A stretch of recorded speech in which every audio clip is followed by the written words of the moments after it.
show is uncensored and is for adults only. Mature or immature, doesn't matter. It's been over a year, guys. I declare the tsunami's now funny. Now, this is not for everybody. This is not a joke for everyone. I know you're thinking, you're like, Dave, you're going to lose your entire Indonesian fan base.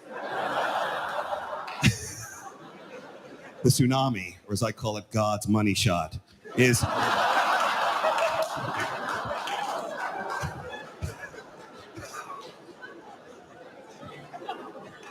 global warming. That's what I'm trying to get at. Global warming, guys. I don't know about you guys. Maybe it's true. Maybe it's not. Maybe I work for an oil company. The ice caps are melting, people. People always say it that way. The ice caps are melting. Maybe there's some really cool shit under those ice caps. I mean, like treasure. Or even better than treasure, a talking dinosaur who we can all have adventures with. Me first, I thought it up. What if he's really wise, too, and he can help us with our problems, you know? Hey, dinosaur buddy, since you are fuel, maybe you would know what the next untapped resource in this country is that we can burn. What did you say? Mexicans? That's fucking racist. You're a fucking racist. No one likes a prehistoric racist. Can I get a drink for Hitlersaurus over here? Walker, I am extraordinarily busy, sir. I just wanted to ask about the chocolate. The lifetime supply of chocolate for Charlie. When does he get it? He doesn't. Why not? Because he broke the rules. What rules? We didn't see any rules, did we, Charlie? Wrong, sir. Wrong. Under Section 37B of the contract signed by him, it states quite clearly that all offers shall become null and void if, and you can read it for yourself in this photostatic copy, I, the undersigned, shall forfeit all rights, privileges, and licenses herein and herein contained, etc., etc. Fax mentis incendium gloria culpum, etc., etc. Memo bis punitor delicatum. It's all there, black and white, clear as crystal. You stole fizzy lifting drinks. You bumped into the ceiling, which now has to be washed and sterilized, so you get nothing. You lose. Good day, sir. It's so weird to see our prejudices, you know, the way people are labeled in the media, you know, in society. It's not just Muslim people. You see it with black people as well. People saying these things like, you know, I remember when the riots were happening in Baltimore, people quickly jumped, these thugs, these are a bunch of thugs running around, these thugs. You know, I'm starting to think black people like crime. That's what I'm starting to think. Is that the only way they can deal with it? Black people like crime. No. Black people don't like crime. Because you know who's not a criminal? Most black people. Yeah, most black people are not criminals. Black people hate crime just like everybody else. It's not like black people are cheering crime on. It's not like they're watching a black guy do some shit like, yeah, Darnell, you steal that shit, man. You steal that shit. Yeah, no. When black people see a black person doing a crime, they also looking at the person like, that nigga crazy. You gotta fight the act, not the face. Not a face that you put to it. It's not the same thing. And everybody has it, you know. If you're a Middle Eastern and you do something, if you're a black person gets shot in a bad neighborhood, the first story they always lead with the same thing. And today in Compton, a man was shot in what is suspected to be gang-related violence. It's always gang-related violence. They never say it's anything else. Never just two guys, gang-related, probably gang-related. Why do you say that? Well, because, you know, in this area, there's hip-hop. Why is it gang-related? It's always it doesn't matter who it is. Could be two kids. Someone got shot. A 3-year-old was shot today by a 4-year-old in what is suspected to be gang-related violence. But they're kids. Yeah, they recruit very young. Wasn't a mistake? No, it's not a mistake. It's never a mistake. But if it's in a rich neighborhood, the story changes. Because you'll never hear them reporting the same thing about the Hamptons. And today in the Hamptons, a man was shot in what is suspected to be gang-related violence. The Burberry gang has been known to operate around these parts. And recently, they never say those things. In fact, you're more likely to see the police commissioner going, we've just conducted an investigation. We found out that a firearm was discharged earlier today, and a bullet left the weapon penetrating a victim, and We're going to investigate whether it was misfired or I'm sorry. Did you say did someone shoot the gun? Well, we're not ruling anything out right now, but we're checking to see if there was a mechanism failure or what about the person? Well, we don't think that this was intentional. We don't. So wait, we live in a world where you investigate a gun before you investigate a rich white man? Is that what you're saying? No. That's not what we're saying. But I mean, you must remember the gun is black. But that's not the point. The point is.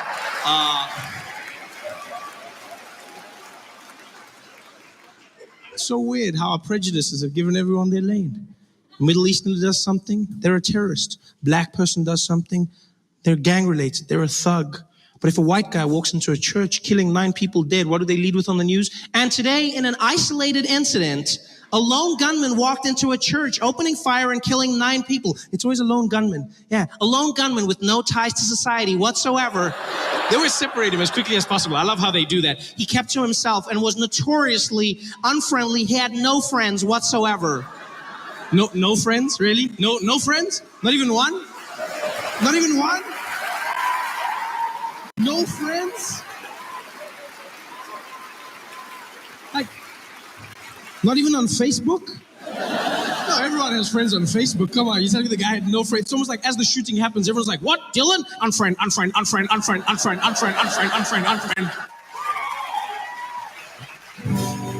Here's a song. It's a love song for somebody that I loved a lot in my life, and it's very, very sad, and I hope it bums you out severely. This is really messed up. It's a country song. I guess. Here it is. He was my friend. I was never alone. He dug a hole and he buried his bone. But there was one night that I still can't recall, when I got really drunk and my dog licked my balls. My dog licked my balls. My dog licked my balls. He was just 1 foot tall, but that dog licked my balls. Yeah, it's still going. I fell to the floor. All that booze made me faint. He was scared I was hurt. He stuck his nose in my taint. I woke with a start. I couldn't pretend, 'cause I just hooked up with my very best friend. My dog licked my balls. You're not gonna forget this. My dog licked my balls. I'm really sorry. I picked him up at the mall. Who knew one day that he'd lick my balls? And one day he died. And I sat there and cried. All alone in my house I sat. Then I went out and bought me a cat. And that cat licked my balls. That pussy licked my balls. He choked on a hairball 'cause he took it all. Man, it really made me miss my dog, because my dog licked my balls. Come on, just the women. My dog licked my balls. Just the animal rights activists. My dog licked my balls. Just the taxidermists. I miss him so much because my dog licked my balls.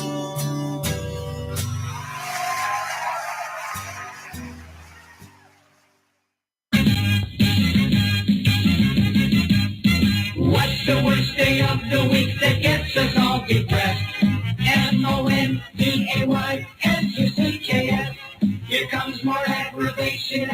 brand new week of stress. Monday-S-U-C-K-S. Monday sucks. Monday sucks. Monday sucks. Monday sucks. Forever will it make you want to cry, cry, cry, cry. Come along and sing your song, now get it off your chest. Monday-S-U-C-K-S.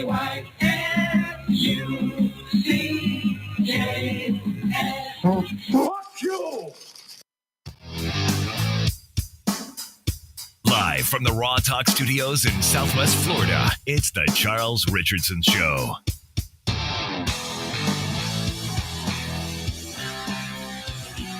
Yeah, it's Monday. We all love Monday, don't we? Oh, holla if you hear me. Holla. Holla, holla, holla. I hear you. Do you hear me? All right, good. I'm not going to holler, but I hear you. Good. Don't holler. Say that for tonight.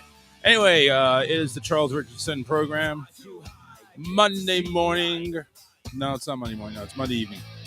How am I talking? I was looking at the clock and I thought it said 8:11 a.m. for a second. It's not. No, it's not. It's definitely not. If it was 8:11 a.m., I must say I probably worked the night shift because I'm tired. I'm ready to go to bed, like now.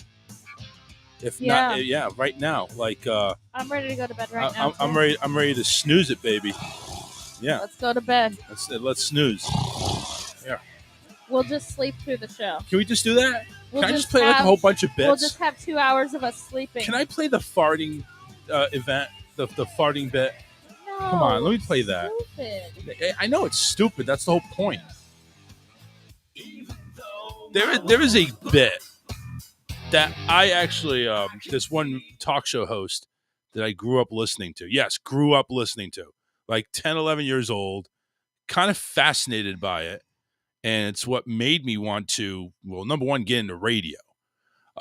Number two, I think it was even before that. It's like I wanted to, be the DJ.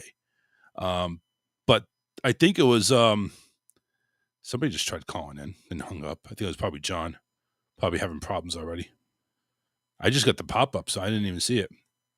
Let me try opening it up again. Anyway, so it was like, I was 11 and 12 years old, and this one talk show host, and you can look him up, his name is Neil Rogers, actually kind of like a bad boy before anybody down here in Florida heard of Howard Stern. And he was literally like the bad boy down here in Florida, literally Miami. So he played this farting contest bit every Christmas. It was like one of those holiday things, like nobody's listening to this shit anyway. Let's play this. And it's kind of the same thing here. Nobody's listening to this shit. Let's just play it. I think it's funny. It'd probably get me kicked off Facebook because I think it might be copywritten. I'm not sure. It doesn't say on Facebook. It doesn't say. So I'm not sure. I'm not sure what the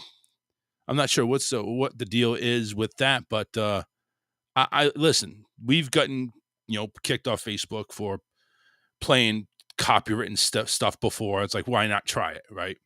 See what happens.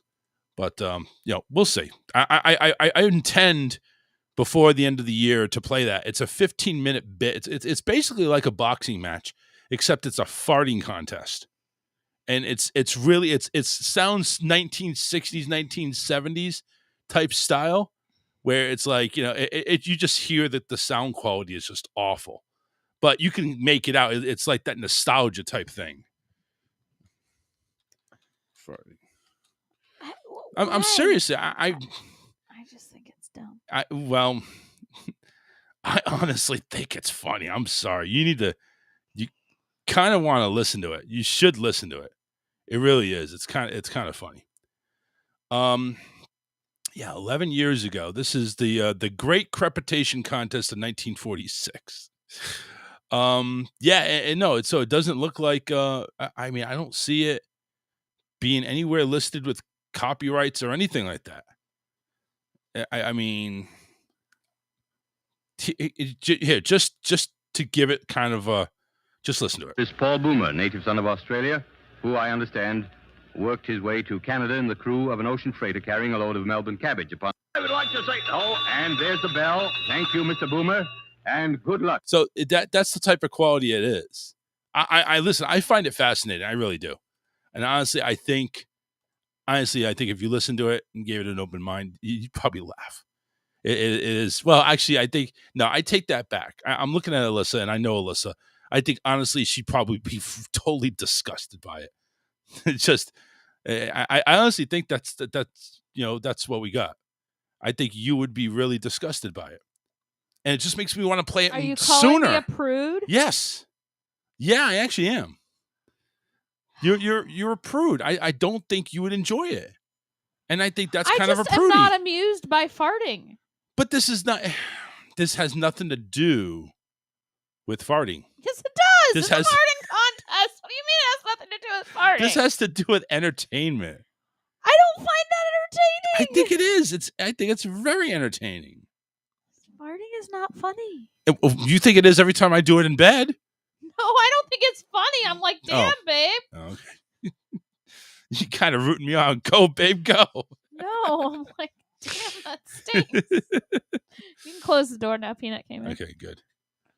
All right. Anyway, except in kind of fatal error, one more occurs, blah blah blah. Yeah. Yeah. All right. So let's set it up. Let's set it up for Friday. Well, actually, no, we're not going to be here Friday. Man, we haven't done a Friday show in forever. Whose fault is that? A lot of it. I don't know. I think it's mine. I think it is. What's up, Billy? What's going on? Hold on, I got to fight. You trying? Are you That's trying to? dogs. I must. Are you, Billy? Can Are you you hear trying? me? Yeah, hang on a second, John. Billy, are you trying to be freaking the scumbag from New York? I mean, that's the only thing I can remember. Hold on, I got a fart. I'll call back. Okay. I'll call back. All right, John was on there. I tried to merge everything, but I think John had more important pressing issues. Maybe he had to fart too. Now, there was some pretty bad echoing, though, that's for sure. Oh, yeah? Well, I don't know. It's Skype updated. It looks different. And when I went ahead and merged them on there, I guess it kind of echoed a little bit. So I don't know. Yeah.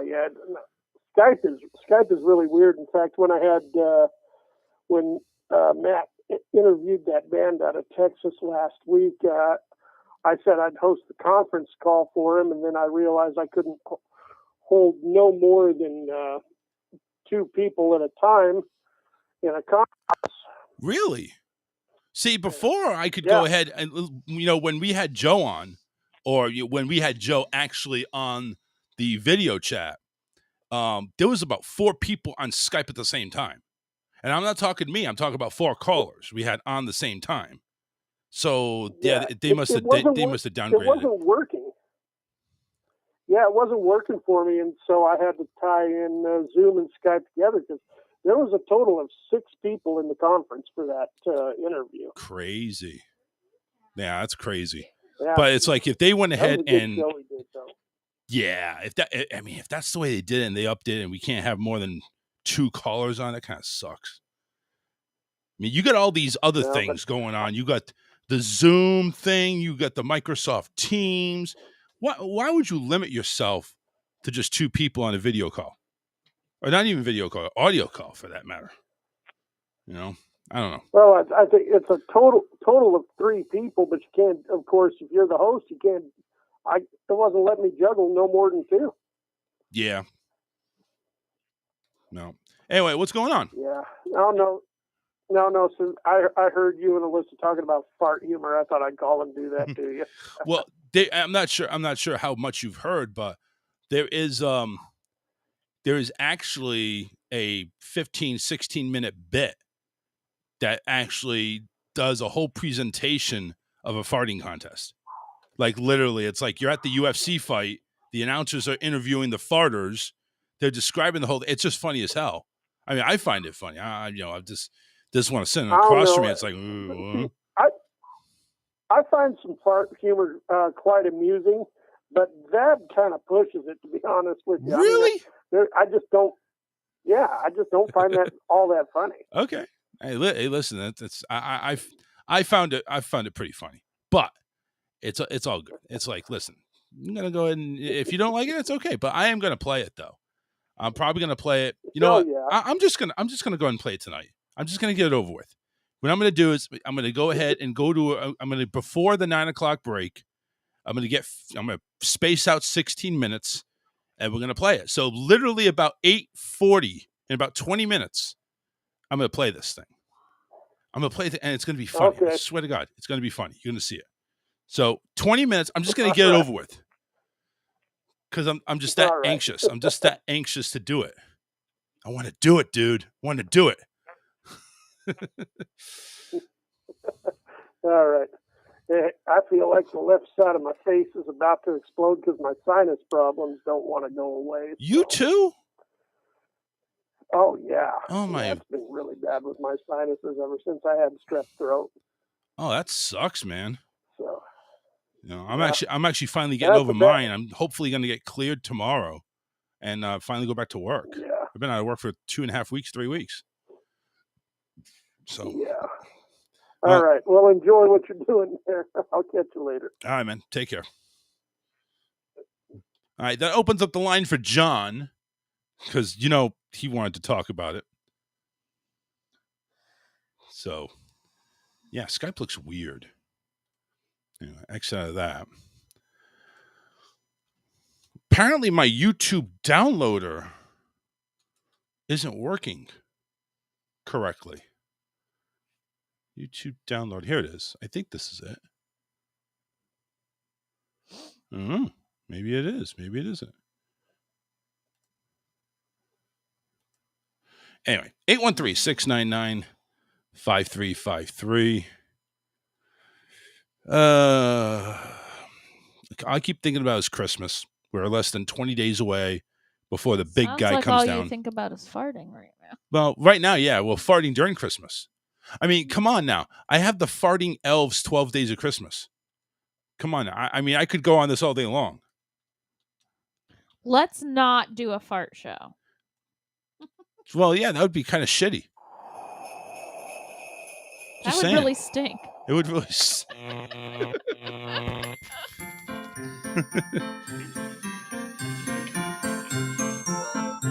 What the?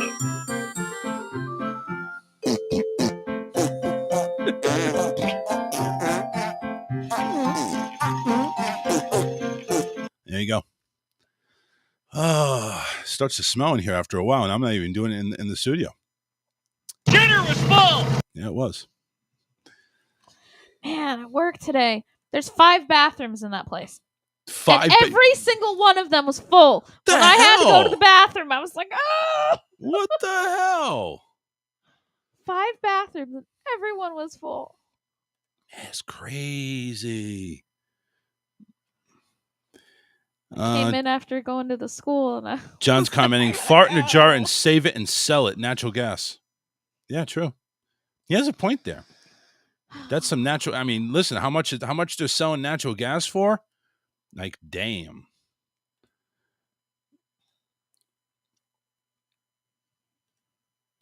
I'm glad we don't have natural gas, to be honest with you. I'm very glad. Because that's just like another bill, and they don't regulate that shit. They can go up and down, high or low. It's like, at least, when they go ahead and do electricity, they give you like 30, 60 days. Hey, your bill's going to go up by the first of the year. And you get that like in October. We've also got the budget billing to where everything stays in one price range. It kind of stays within the same range. Yeah. John, what's up? Yeah, I got two things. So Melissa, she don't like to play tent at nighttime with you. A what? Who's Melissa? Who's a Melissa? Tent. Alyssa. Alyssa. Wow. She don't like to play tent at nighttime? Oh, no. I don't like playing tent at nighttime. I try to go ahead. If anything, I stick my ass out of the tent to make sure that it doesn't interfere. Is that what he's talking about? Yeah. Yeah, that's what I thought. I'm a nice guy. I don't fill the tank up. I just don't see the reason that you want to let it out. You know what I actually like to do? I'll go to a supermarket. All right, and there's are you a crop duster? Yeah. I let out a silent but deadly one. I walk away, and then he's a crop come duster on the other end, and just look at the people like looking at each other like, who the fuck did that? Yeah. And they stink. Yeah. I get enjoyment out of it. I think it's pretty funny. Sounds like it. It is. Try it sometime. You might like it. Hey, Charlie, you might like it. No, don't think so. But I appreciate it. But no. So what's the good news? We don't know. We're not to the end of that yet. Well, we're not to that part of the show yet. 25 days and the fat man comes, huh? 24, actually. No, 19. 19. 20. It's the 5th. 19, right. Yeah. See, I got you guys all screwed up. Yeah. Well, I just I hope you get back to work and be able to give your son a decent Christmas, Oh yeah, of course. That's what we're planning on doing. This really kid do. isn't. You know what? This kid's not anything big this year. He's like, no, huh? Well, no. Honestly, he is like, He wants a bunch of small stuff. Yeah, he doesn't want anything big. He wants things, but it's just a bunch of small stuff. Yeah, Right. and we're not sure. We're not sure how to handle that. And that video put out of him running the bases. Yeah. I thought to be honest with you, I thought he would poop out coming around second, coming third. But this kid doesn't wear out. Yeah, I don't know what you're talking about. There's no wearing this child out. Yeah, there is no such thing as wearing this kid out. I was gonna say, man, it's props to him. So I was at a get together for work and he went with me, and all of the other kids that are there, which are around his age, sitting down, taking a break, and he's still running. And they're like, I'm tired. And he's still running. He's running. He's running and running and running. He's the kid that doesn't stop. He will not go away. All right, I'm gonna get off the line. I'll listen in. All right. Have a good one. Bye. Bye. Yeah, I'm sorry. And anybody that knows this kid, it ain't happening. Well, and it's funny because everybody, like, if we're at a get together or something and he's running around and just really, a lot of high energy, they're like, oh, he's going to sleep good tonight. And we're like, no, wish. He's not. We wish. Because he does the opposite. He gets more hyper when he gets tired. It really is. Yeah. I mean, listen, you think he's he's good up until dinner. Dinner, he starts breaking down. We calling it the bus wheels are starting to come off. So we're doing that. Sometimes it goes before dinner, though. Yeah, sometimes. Sometimes you're right. But the thing is that, he just gets more amped up when he goes to bed. And especially when someone gets him riled up right before bedtime, like last night. I was not aware that it was going to be that bad. Uh-huh. Okay, I realize it now. That's not happening again. But I was not aware of that. I should have been. You should have been. Yeah. I should have been. But I wasn't. So, anyway. Well, now nobody I know. riled him up tonight, and he is still acting. Yeah, he's still acting the weird way everybody is. Oh, man. So, anyway. We're still trying to figure out what... We did get an early present from Disney. So, we went and got our pass holder mail in the mail, our updated thing. Oh, thank you for showing our address on the... No problem. Please don't do that. Again, nobody cares. No, please don't do that. You want to take this off the fucking radio? Just don't show Get our the address. fucking attitude off the goddamn air. Okay? So anyway, we got our mini magnets now. One for me and one also for me. There you go. You get yours later.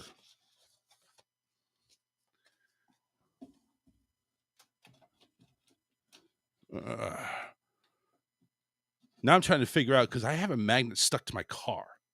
Like it was one of those old ones, the old Mickey magnet, like the round ones without the D. It's stuck to my car. I can't get it off. And I'm afraid to. Forever. I'm probably stuck on it forever. So kind of afraid to actually do anything like with a scraper or anything. It's going to scrape the paint. Not that it really matters, I guess. It's white paint. That side's already damaged anyway. Not damaged severely, but enough to where it's noticeable. Plus, these magnets, you bring them over to Disney, they get taken off your car anyway. They got people scaling these parking lots. Like, well, I'm going to take your magnet and your magnet and your magnet. Like, these are actually the ones everybody's wanting. I think they were actually giving these out at Disney Springs at one point in time for pass holders. No? Weren't they giving out a magnet or something? No, that is a new one that they sent out to everybody. Yeah. But people that are not pass holders or don't get their mail or care about their mail, like they see these and it's like, ooh, we got to take them off their cars because it's like that. So we just put them on the fucking fridge. I mean, we took them all down. Now I think we just need to put them back up. No, they're on there. They're on there? Tells you how much you pay attention to I the don't. fridge. They don't pay. They're not on the front, are they? They're on the side. They're on the side? All of them? Mm-hmm. Well, I put the duplicates on Stefan's. So we don't have that many of them, do we? I mean, I know we have a few of the yeah. Oh, you're right. I don't pay attention. I just see a lot of the magnet boards on the side. I didn't think there was much there. But anyway, these are probably just going to go on the fridge. Because, I mean, really, they kind of get ruined anyway. Yeah, they end up getting ruined. Even the sun destroys them. Our Simba one that never made it on a car got ruined. It's been on the fridge the whole time. Wow. But the sticker part peeled off of the magnet. But we have an open window with no curtain. It was just on the fridge though. But still, the sun makes it. All of them were on the fridge. The sun makes it through that window, though. Did that? No. Just that one. This one feels thinner, though. It's like they're getting cheap with these things. They really are. That's why I'm hoping, the new regime at Disney. Maybe they'll go ahead and start improving these magnets. Take the stupid mini off of it. This mini animated cartoon look, I hate. I hate it. I like the old one better. The one that I grew up with, the one that should be. They made these too silly. They really did. So, anyway. Heading to Disney this weekend. We're only going to be spending like a few hours there, but we just did it for a picture, maybe getting the Santa Claus picture. But that picture we got to go over. No, they do at Disney Springs. At Magic Kingdom. Oh, it also. is. Yes, okay. I believe so. What Santa are we talking about? Are you talking about the diverse Santa or? That's where I'm like. which Santa are we talking about? So I saw somebody had posted pictures. Where was that from? There was a black Santa, but I don't remember where he was at. Might have been at Springs. Really? Yeah. So they should. No, maybe not. Maybe it was one of the parks. I don't remember. But anyway. Is it bad? But let me ask you this. Is it bad to want a picture with the white Santa? Is it bad to think that way? I had this conversation with my mom. Yeah. The thing is, traditionally, Santa is white. It's just the way it is. Traditionally, Peter Pan's a boy. A girl. Peter Pan's not a girl. Peter Pan is played by a girl. Yes, usually. But Peter Pan, the character, is male. But since the beginning, since it was a play, it was usually played by a female. Does that make no sense to you? Or does that make sense to you? So back in that time, which is back way before this time. That was a long time ago, honey. Yes. No, it really was. All right. Back in that time, because females are smaller than males, a lot of times it was an adult female actress who would play a boy child because they were smaller and more petite, and they wouldn't have to worry about finding a child to play the part. I see. You got a lot of child actors. I mean, just look at Disney. Just Well, have a Disney child actor. But at that time, I know. But that I'm wasn't seeing really a thing. But I'm seeing the Peter Pan movies that are made modern time. Some of them are still played by females. Yeah. I mean, come on. You had Robin Williams play fucking Peter Pan. Well, Robin Williams is not a female. Of course he's not. No, I get that. But again, back to the conversation. Is it really a bad thing to think that way? No, again, we want tradition. It's like, I don't think it is. I'm not being, racist about it. I just think no, absolutely not. I just think that traditionally Santa Claus is white. And Santa Claus is actually based on a real person. And he was white. It's like the Little Mermaid's white. Yeah. But I can see, I can see them kind of blendering in races for the Little Mermaid. I'd rather see that than let's take an ageless tradition of Santa Claus and bringing them as an African American now. Like when again, this is going to sound really bad because people could twist these words. Oh, he's being racist. He doesn't want to see Black Santa. I didn't say I didn't want to see Black Santa. I'm just saying I would rather have my son or us take pictures with a traditional white Santa. Yeah. I mean, it's not hate.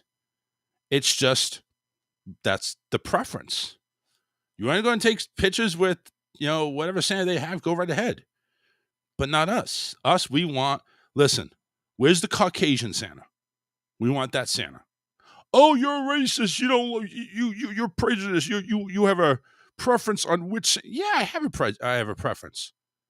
That doesn't mean I'm not going to go ahead and high five the Black Santa and have a beer with him or something like that. I'll do that with him, but it's like for me, Santa's white, and you're not going to change my mind on that. Santa's white. The gingerbread man are made from gingerbread. Okay, you're not going to change it and say, "Oh, now it's made by Pillsbury." No. Everything else. Trees are green. I don't care what other color tree you have. Trees are green. And I'm going to have a green Christmas tree up there. The colors of Christmas are red and green. Okay? There's just things that are the way they are. And it has nothing to do with racism at all. Period. You want to go ahead and throw it as racist, and you've gone too far. You really have. Because I guarantee you this whole thing of the whole, me movement or whatever the hell they call it. The Black Lives Matter movement. Oh, we have to have a black everything. No, you don't. Next thing you know, any MVP of sports is going to be black. I mean, they are pretty much anyway. But every MVP, if he's not white, it's racism. Why didn't the black guy get picked for MVP? Why didn't the black guy get picked for president? Why isn't there a black president up there? I think one of them, because they're too smart, to be honest with you. Why would you want to go ahead? Because they're not going to fall for your bullshit. I think honestly, any type of African-American president that comes up or presidential candidate, they're not going to play ball with Congress. They're going to tell them to shove it up their ass, and they're going to actually do some good for the country. To be honest with you, I think the whole thing that's up there now in Washington is completely freaking manipulative, and it's all dirty white man. But anyway, that's not getting on Santa. I want white Santa. I want the white beard. Don't tell me Santa's going to come out with a fucking mohawk. I can't even handle a Santa with a gray beard, okay? Yeah. It needs to be white. Yeah. Natural is always good, but it needs to be white. Oh, I can't even take a fake one. It's got to be a real. Yeah. And Disney has always been great with Santas. Mhm. They've been awesome. And that's why, And that's what we're it's looking. not even just the look. No, it is the look. But no, that's not the only thing. I'm just saying, like, They're into it. Santas are very good with the kids, and they interact, and they take time with each kid and stuff like that. It's not just, okay, take a picture, move along. Go ahead, John. All right. I got a question. I'm going to get off the air. I want to hear the response. Okay, we got white snowflakes, okay? Yeah. How come there's not black snowflakes? Gotcha. I'll give you the answer. So the reason why there's not black snowflakes is because the snowflakes have not called for their own movement. There's not a Black Snowflakes Matter movement. And until that happens, then it will. And what's going to end up happening is instead of snow, it's going to be ash because all the people smoking their hash. I don't know, John, to be honest with you. I don't know. And I know that question's just bullshit anyway. But it's like, right. It's like, we got. Listen, I get it. I get the racism is finally hitting home. There's a lot of it still out there. A lot of it, even to this day, even after all these movements, it's been notarized a lot more. I mean, it's been noticed a lot more to the point where people are taking action on it. But, dude, you guys gotta kill it at some point in time. You just got to. I mean, yes, if you're wronged, I get that. If you're wronged, take action. But, dude, it's just you can't have it everything African American. You can't have everything black. You can't have. It's not going to happen, dude. It's not. It's not. And it, as the noblest of the noble out there, it's just not happening. We will know. We've come around a lot more than we have to the point of, we need to stop the hate. We need to stop the racism. And I'm all for that. I'm all for throwing people behind bars for that. Put them up a stick and whipping them or whatever. Just get, it's just hate. And I'm all for that. But when you go ahead and say, well, why is Beauty and the Beast not black? Or why is The Little Mermaid not black? Or how come my black actors and actresses are not getting leading roles? Or dude, it comes down to acting as well. It comes down to what the character is. And yes, I'm sorry, a lot of the characters that come with these old movies, especially the superhero movies, are white. You got Black Panther and you got the Black Adam. And honestly, I really don't like it when you call Black Panther. Why couldn't they call Wakanda Panther or something like that? Or Ninja Panther? Why Black Panther? Because black is the color of the animal. A Black Panther is an animal. It's not anything. Yeah, that's true. It's not anything racist. It's a kind of animal. I mean, that's a classification of a panther. Yeah. Because they've got regular panthers and then there's Black Panthers. I mean, they did at the end of the you've got a white tiger. Yeah. They did at the end of the trilogy or the series, the 25 trilogy. They did have Captain America, of course, being old, handing over the shield to Hawkeye. Not Hawkeye. Is that no, Hawkeye? Not Hawkeye. Not Hawkeye. It was the other Falcon. guy. Falcon. And it was a bird. And he was African American. So yeah, it's all I gotta say. Listen.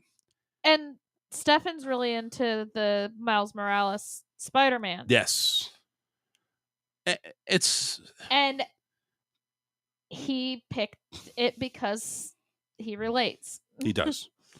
He does. And listen, we support it. We support it. He even, it's sad. He even came to me. It's like, Daddy, why am I this color? I don't want to be this color. He says, no, you be proud of who you are.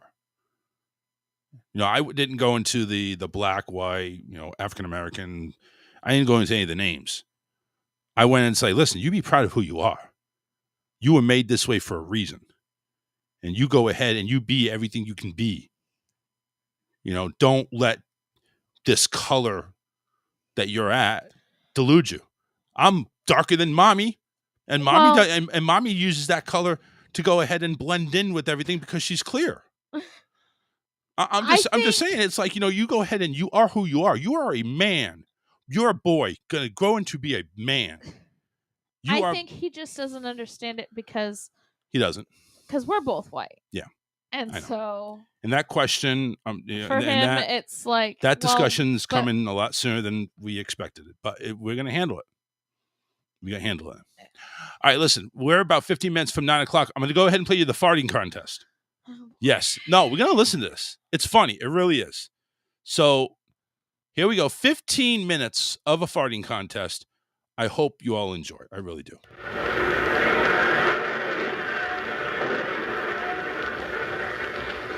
How do you do, ladies and gentlemen? It is our privilege to bring you at this time an eyewitness report of the first International Trepidation Contest.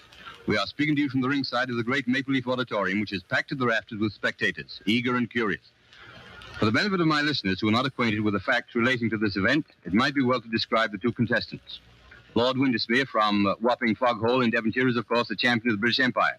The challenger is Paul Boomer, native son of Australia, who, I understand, worked his way to Canada in the crew of an ocean freighter carrying a load of Melbourne cabbage, upon which, so it is stated, Boomer trains exclusively. I see now there's a bit of a flurry around Lord Windermere's entrance.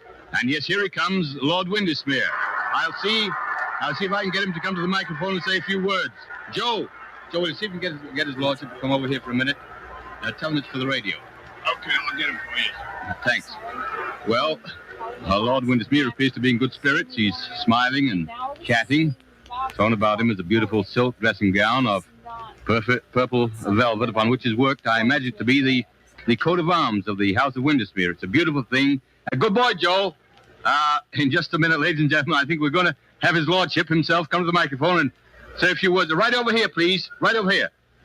Yeah, right here. Yes, folks, here he is, right in the microphone, the champion himself, Lord Windermere. Your Highness, how did you come to take an interest in this unusual art? Well, I suppose you could say it all started over Lady Windermere's fan. I see. Yes, I noticed she was constantly waving this fan in front of her face, so I asked her why the deuce she did it. So she retorted that if I insisted on constantly crepitating, she had to fan away in pure self-defense, you see. So, my friends were drawn into the controversy and persuaded me to capitalize on my proficiency and sort of going for it and all that. That's all. Thank you very much, Your Majesty. Thank you, and good luck to you. That was Lord Windermere, a champion crepitator of the British. Oh, and here's the challenger. Here's Paul Boomer from Australia. Paul, over here, please. Please ask Mr. Boomer to come over here, please. The radio. We want to speak on the radio. Just a moment, ladies and gentlemen. I think we'll have Paul Boomer for you right away. Yes, here he comes. His attendant has just pointed us out. And how did Paul? How? He just waves his hand in greeting and starts walking over to the microphone. And here, ladies and gentlemen, is Mr. Paul Boomer. Will you say hello to our audience, Mr. Boomer? Hello, Canada. Now tell me, sir, when did you first realize that you were proficient enough to take a shot at the Empire Championship? Well, ever since I was a little nipper, I liked to fart. I remember I used to make my mother and father laugh their bleeding heads off when I used to let one go in church during the announcement of the ladies' aid. Excuse me, Mr. Boomer, on the radio, we call it crepitating. Now, look here, Cobber. What I always says is, a fart's a fart, whether you raise up on one cheek and sneak, or whether you give it a full blast like I do. Very well. As long as the CBC is no objection.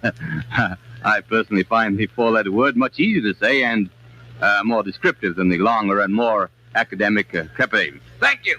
And I would like to say, and there's the bell. Thank you, Mr. Boomer, and good luck. Paul Boomer hurries off to the center of the arena to meet the champion and to receive instructions. Now the house lights are dimming, and the great flood of high-powered electric lights cascade down onto the center of this great arena where stands, in simple eloquence, the farting post. The farting post is about 4 feet high and is decorated with red, white, and blue bunting up to about 9 inches from the top. The bare top section is worn smooth by the grip of many hands, in previous contests. And now it appears that Paul Boomer is to be the first at the post. Now that, I believe, is customary for the challenger to make the first effort. Yes, Paul Boomer takes off his dressing gown and strides to the farthing post. He grips it firmly around the top and flexes his knees. The signal to commence has not yet been given, so we may assume that these are just preliminaries. I think I have time to describe Mr. Boomer's outfit. He's stripped from the waist up and wears a tight-fitting trunks of powder blue trimmed with scarlet. These trunks are similar to those worn by wrestlers with one important difference. Excuse me. There's a hole about 6 inches in diameter removed from the seat. This, of course, has been done for obvious reasons. This symmetrical aperture is called the fenêtre de brise, literally translated meaning the zephyr window. Mr. Boomer's fenêtre de brise has a scarlet trim around its perimeter, giving a very provocative air to this genial Australian backside. And there goes the signal to commence. You might have heard it over my microphone, a blast on the medieval Bronx Huzzar Spiegel, the traditional woodwind instrument associated with this sport for centuries. And now a hush falls on the vast throng as Boomer walks slowly, deliberately to the farthing post. He's exuding confidence, and he gives one last all-encompassing grin to the tense audience as he grips the farthing post between a pair of hands that look as though they could splinter the post. Now he flexes his knees, much in the manner of a boxer. He seems to be concentrating on the very top of the farthing post. You can hear a pin drop, and here it comes. Oh, a beauty, a beauty. I think it was a triple flutter blast. Yes, that's what the judge signals. A triple flutter blast. That gives him 25 points right off the bat. And another of the same, and another 25 points. That followed by two, I beg your pardon, 3 fuzzy farts in rapid succession. It's amazing how this man can change pace and style of offering by a slight, simple shifting of his buttock area. He's still gripping the post in complete concentration. Boomer now has a score of 65. Those last 3 fuzzy farts at 5 points apiece, adding 15 to his previous score. And now here's something coming. A flooper, a perfectly executed flooper. What's that? I'm sorry, ladies and gentlemen. That was a follow-up flooper. The second time in the history of this sport that a follow-up flooper has been achieved in open competition. The only other time, I believe, was during the World Series held in Europe in 1783.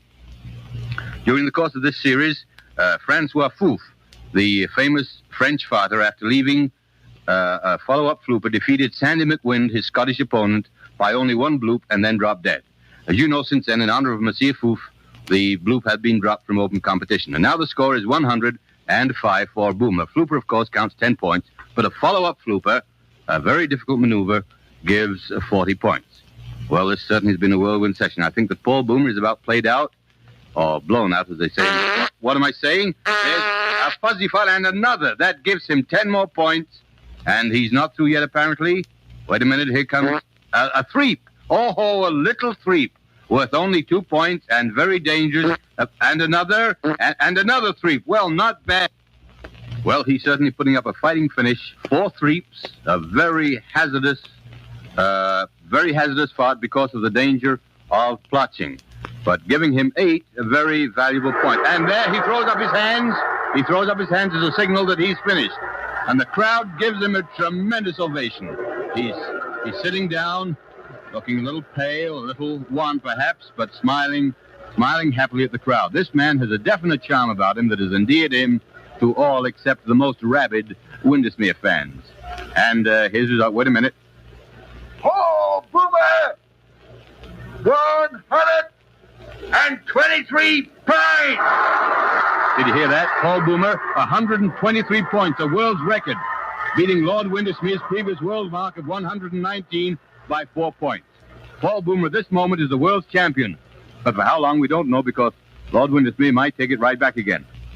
And here's his lordship now walking up to the post, apparently not in the least disconcerted by the brilliant performance of the challenger. He's outfitted a little differently from Paul Boomer. He has purple tights, full-length tights, and around the fenêtre de brise, you remember the hole cut out from the center of his seat, around this there's a fringe of little gold tassels about 4 inches long.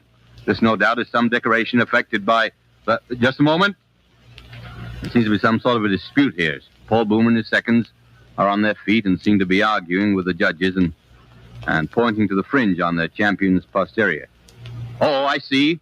I see Paul Boomer is claiming that the fringe might add a whistle or some other sound to Lord Windesmere's efforts and so increase their value. And after all, in a closely fought contest like this, every little advantage must be jealously watched. The judges appear to be agreeing with Paul Boomer, and they direct the champion to remove the fringe. He doesn't like the decision very much, and the crowd's getting resentful. They think he should be a better sport about it. And I agree with him. Oh, he seems to have decided that he's got to give in, and he rips off the fringe and flings it to the ground. Then he walks over to where Boomer is sitting. He turns his back, puts his hands on his hips, and oh, he leaves a threep right in Paul Boomer's face. The crowd get a kick out of this. As you know, a threep is a very low scorer, only 2 points, but to throw one away just in a gesture of defiance demonstrates the spirit of dash and recklessness which has made the Englishman the champion that he is. He's smiling disdainfully now as he returns to the center of the arena. He nods to the judge to show he's ready, and hello, what's this? He's not going to use a farting post. Lord Windesmere, the champion, in a final gesture of contempt, scorns the use of the farting post. Well, this is developing into a bit of a grudge contest. He has his hands on his hips, feet apart, knees slightly bent, and a sizzler. His first attempt and another one. 2 in a row, and another one, a third. 3 sizzlers in a row, a tremendous effort. 60 points in his first 30 seconds. And 1, 2, 3, 4. 4 fuzzes, 4 fragrant fuzzes in rapid succession. It's a pleasure to see the ease and comfort with which his lordship leaves his fart. Perfect technique. And now his score is 80 points. 80 points in the first 30 seconds of the post. Now he's getting ready again. Hands on hips. A little bit red in the face as he strains to... Oh, something there. Wait a minute. Something's wrong. His attendants run into him. He's in some kind of distress. I see. Yes, the judge's signal. It was a plotcher. Oh, hard luck, your lordship, sir. Hard luck. The champion left a very bad plotcher and will be penalized 15 points. That puts him back to 65 points, 59 short of the 124 he needs to retain his championship. He's all set again and seems to be straining a little more cautiously. And here is...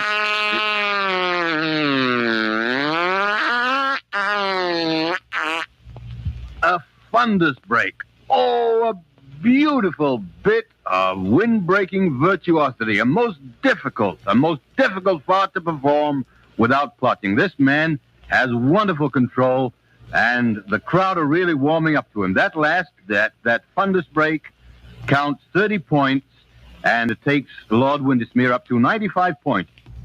It's getting very tense now, and here it is. Here is the next one. A trill blow. 10 points, followed by a resounding single flutter blast. I think that is. Wait, yes, the judges proclaim that to be a single flutter blast. A lovely change of pace there. And now the excitement is growing unbearable as the champion takes a step away from the post, and his score is 120, just 3 points short of the Paul Boomer mark, just 3 points short. If he gets one more fuzzy or 2 small threats, it's all over with the shouting, and the challenger will have to return to Australia with his shattered hopes. I think everyone's heart aches for Paul Boomer. He's really a great guy, but Windesmere steps up to the post again and looks very confident as he gets ready for the killing. And here it comes, a threep.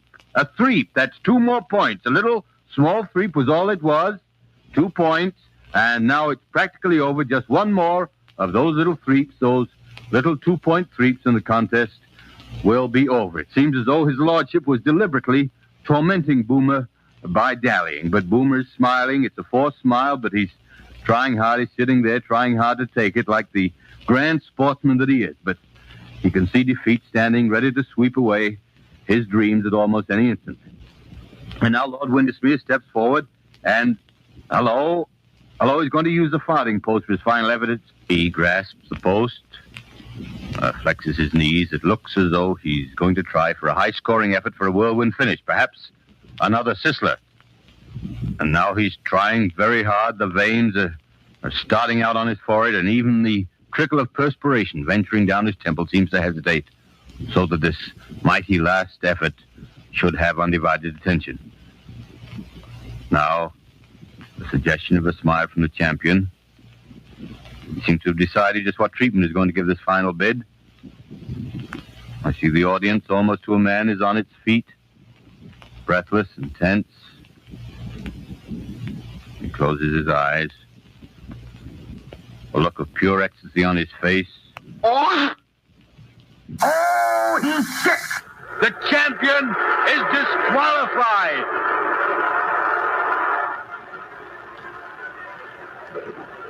Ladies and gentlemen, as a special service feature, we have brought you direct from the ringside of the Maple Leaf Auditorium a blow-by-blow description of the first crepitation contest held under international auspices.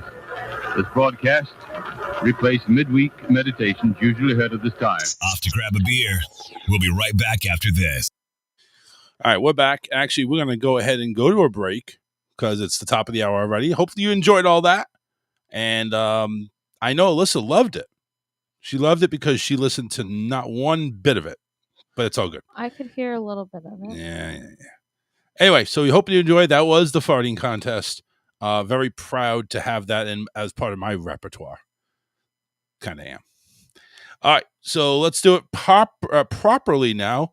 Going to a break, and we'll be right back. Don't go anywhere. Off to grab a beer. We'll be right back after this.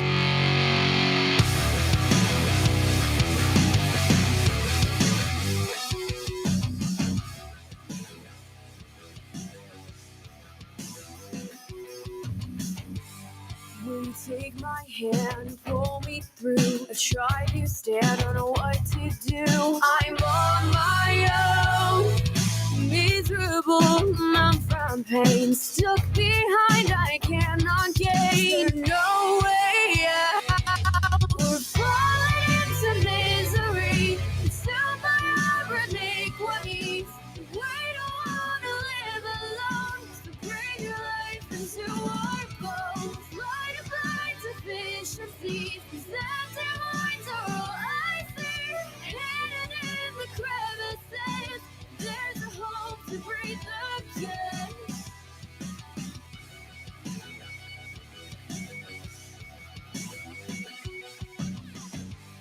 I'm a parasite among the dead. The lies I told better left unsaid. This can't be it.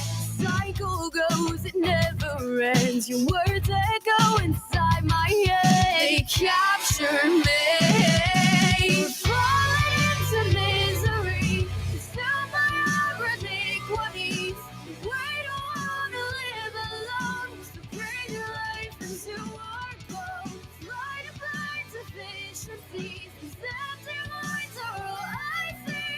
Hidden in the crevices. There's a hope to breathe again. Say these wounds will only grow if I don't stop and let this go. I gave you this withered heart of mine. Mind is racing, can't erase these twisted memories that chase me. Heart made of time, I'm lost, I'm so far gone. Can there be something more we can rely on? Falling into misery, it's still my ironic ways. We don't wanna live alone, so bring your life into our bones. Light of blind deficiencies, these empty minds are all I see.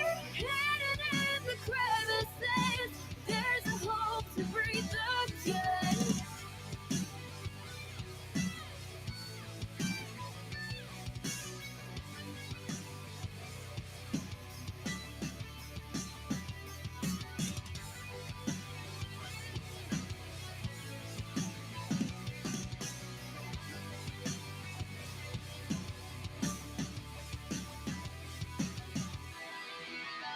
Sitting here wondering what the hell I did to deserve this fucked up life I live. This a trial or the punishment?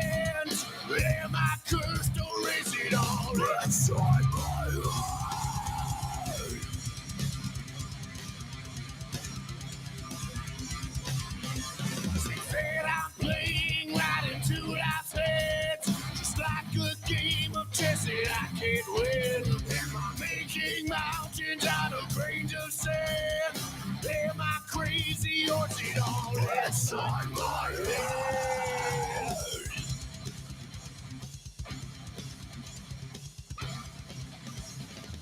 It might be I'm fucking crazy. Hell, lost it right and say no again. Clearly, my mind is hazy from all these feelings and these demons in my head. It's all inside. It's all inside my head. It's all inside. It's all inside my head.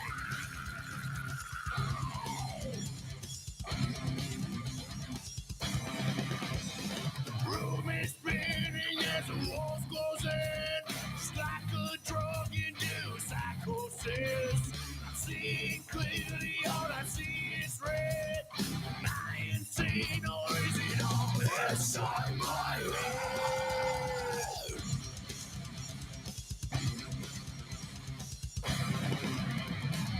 I might be fucking crazy. Yeah, lost it by a single kid. Clearly, mine is easy. All these feelings and these demons in my head. It's all inside. It's all inside my head. It's all inside.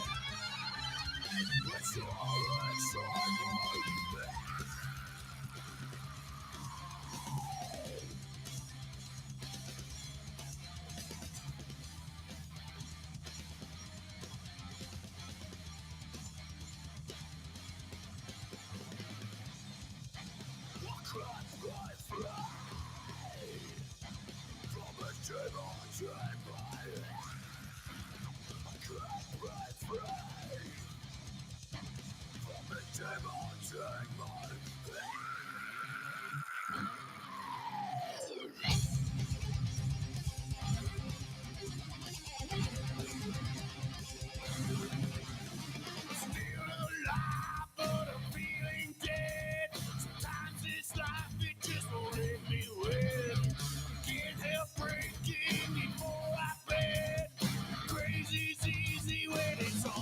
Inside your head.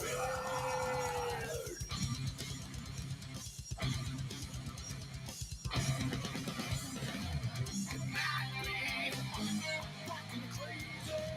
Maybe I'm lost in right and say no kid. Really, mine is hazy. All these feelings and these demons in my head. It's all inside. It's all inside my head. It's all inside. It's all inside my head.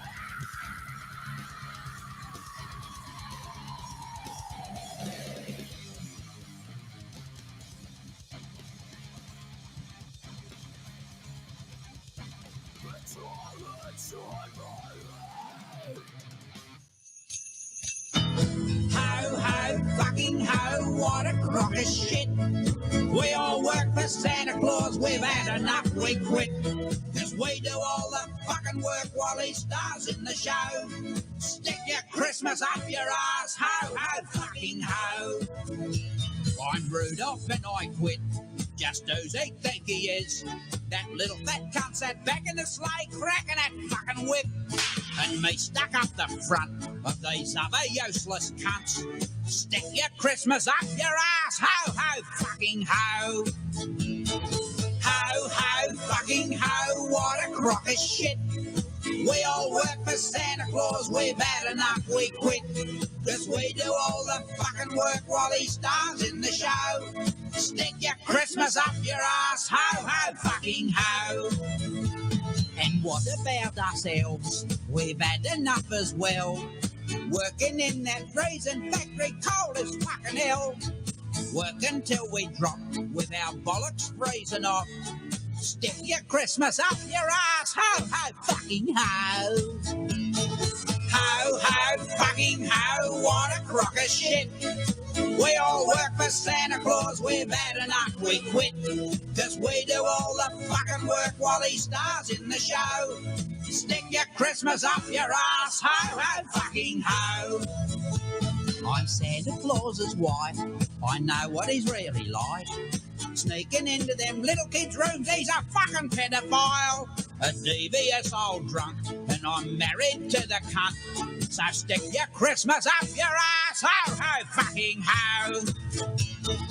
Ho, ho, fucking ho, what a crock of shit. We all work for Santa Claus, we're bad enough, we quit. Cause we do all the fucking work while he's done.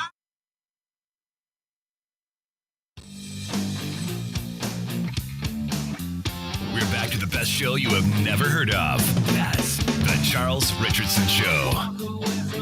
That was kind of an abrupt ending. Yeah. No idea where the hell that came thought from. You I wasn't cut me. it short or No, I something. actually thought the whole system went down for a second. Not like the first time it happened. I mean, my God. Bullshit. Welcome back to the show, hour number 2 here of the Charles Richardson radio program. Heard on dozens of internet radio stations, and we are very proud of all that. I'll go ahead and throw some love to our affiliates that are out there. Alien X Radio, of course. You visit them on alienxradio.com. IPM Nation, right there in New Hampshire. IPMNation.com, home of Matt Connerton Unleashed. We are on Tomorrow Radio all the way in Ireland, tomorrowradio.com. We also are on Delmarva Talk Radio, Vinny and the crew there at delmarvatalkradio.com. A lot of these just add the wwws and the .com at the end. AOW Broadcast. This is actually AOW Radio Network. Bad Billy, who we heard from earlier today on the show, all the way in Idaho. Rockin' Waves Radio. Chris Master there in Georgia. We want to thank him. And Q Star FM. We love him over there. And you can hear us on replay on all these stations, plus the two I'm going to mention. 920 WON, the Apple, 940 WEAF, the Liberty, owned by the Jimbo Productions, WONNewYork.net. You can hear us on a replay every Saturday night, 11:58 p.m. Eastern Time. All 3 shows back to back to back. That is until we actually do 3 shows, which would be kind of a miracle. And in the UK, the UG.media, we're on their XL channel. Go to theug.media.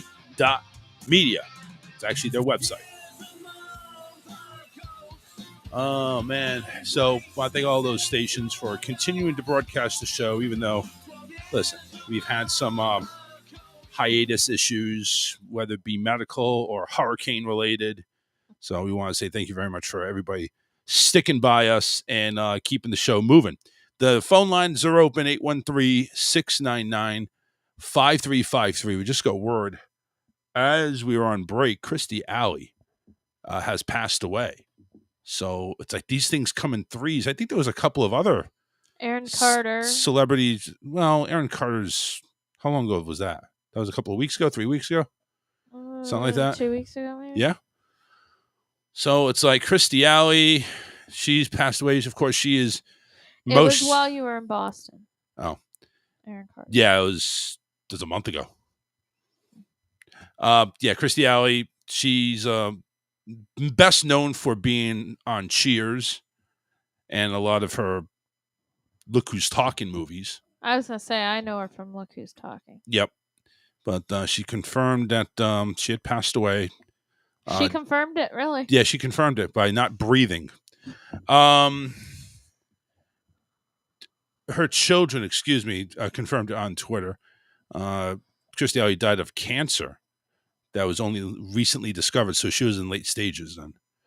So, very sad. But she starred on the NBC sitcom Cheers from 87 to 93. And that was after Shelley Long, who played the love interest of the other guy. I forget his name. She had her own sitcom network called Veronica's Closet from 97 to 2000. And again, the Look Who's Talking movies too. That's what she's most famous for, really. Yes, I'm actually kind of wondering because fat actress for a while. Yeah, She didn't do a whole lot of, I mean, not famous work here. Maybe she's in something that I didn't realize she was in, because that's all I really remember, to be honest with you. Oh my God, she was in Dancing with the Stars. She was the runner-up. Not bad. Season 12. Oh, she tried it twice. Wow. Let's see here. Credits. She has a star on the Hollywood Walk of Fame. Career. Yeah, she didn't really do a whole lot. Recently, she completed in the 7th season of The Masked Singer as Baby Mammoth. I don't know what I find the whole Masked Singer so stupid. I don't get the attraction to that. I really don't. Well, I mean, it's like a figure it out type of thing. Everybody wants to tune in, see if they can figure out who each one is. Mm-hmm.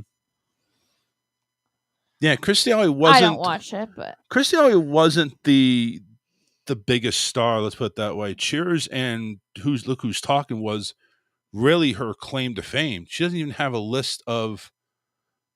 She really doesn't even have a list of stuff, anything. It's really Cheers and Veronica's Closet and Look Who's Talking. I mean, she's won a couple of awards. Like, she's won Primetime Emmy Awards for Cheers and Veronica's Closet, People's Choice for Cheers one time after being nominated 6 times. But yeah, that was basically her claim to fame, really. You don't really look at her with that type of work ethic or that type of lack of production. You wouldn't really look at her as like somebody that's famous, but I guess when she went ahead and made something, it hit, or she came into it. I mean, Look Who's Talking had John Travolta in it, so that was like a big name. Oh, so you think she wrote off the coattails? Well, but then Cheers was a big thing. But it was already big. She came in on the coattails of Cheers. So it looks like a lot of it. Now, Veronica's Closet, that's not really one thing that everybody's, hey, you remember that awesome sitcom Veronica's Closet? That starred Kirstie Alley. That she was the she was Veronica. So let's put it that way. Yeah. It was only on for 3 years. So listen, sad thing that Kirstie Alley died, but again, it's like, is she really that much of a celebrity? I think Aaron Carter would be more of a celebrity than Kirstie Alley would be. Well, but if you look at Aaron Carter's career, it's more because he was the brother of a Backstreet Boy. Yeah, well, that people know who he is. I mean, he didn't do anything? He had his own music career. Right. But it wasn't he was not ever nearly as popular as Nick. He wasn't. I mean, everybody knew him as Nick's little brother. So basically, he couldn't get out from under that. Yeah. So basically, he was famous by proxy. Yeah. I mean, yes, he did have his own stuff and his own, I guess in some ways he was known for his own stuff, but it's just. Well, he had his own radio. He had his own music career. Yeah. So what are we saying? I mean, did he even have any type of hits that made top 10? Maybe. I'm not really sure. That would be a good research there. Aaron Carter career. And if it has like, please see brother, then there's nothing there. Listen, I actually I know this is like changing subjects, but I'm just trying to talk about something else until we get what Aaron Carter's claim to fame is. But I actually got some text messages from McDonald's about their golden ticket or their golden card. So this thing is actually real. So I'm going on like to their app, and the deals about these golden cards, which gives you free McDonald's for life, So you get right now the deal going on from today to the 11th of December is a buy a Big Mac, get one free. And that's valid till that's valid till the 7th. Then there's a order a BOGO and or any of your favorites and access to limited time merch only in the app till 12/7. Access to it's like a puzzle. It's like a puzzle for McDonald's that you get. It's like the merch drop. Oh, 50-cent cheeseburgers from the 8th to the 9th. And you pick your 4 for $4. Pick a McDouble or a McChicken, and then a 4-piece nugget and medium. They're doing the whole thing with like Wendy's did. You know, you get the nuggets, you get a choice of sandwich, and you get a small fry and medium drink. They got a medium drink. How about that? That's on December 10th to the 11th. So today was the buy one get one not McRib. Buy one get one Big Mac. Oh, that happens tomorrow on the 7th.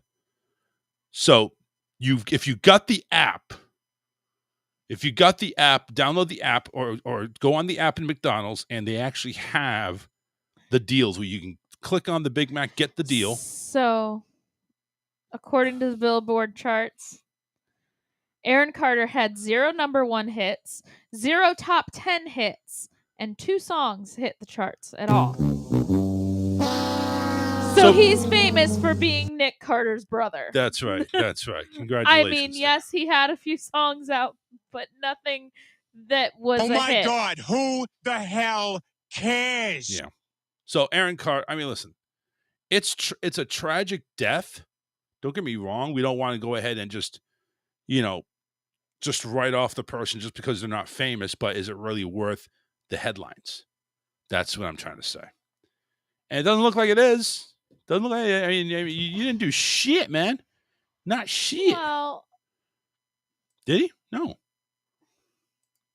Not for lack of trying. I think it is. I mean, no, I think he tried drugs more than music. Well,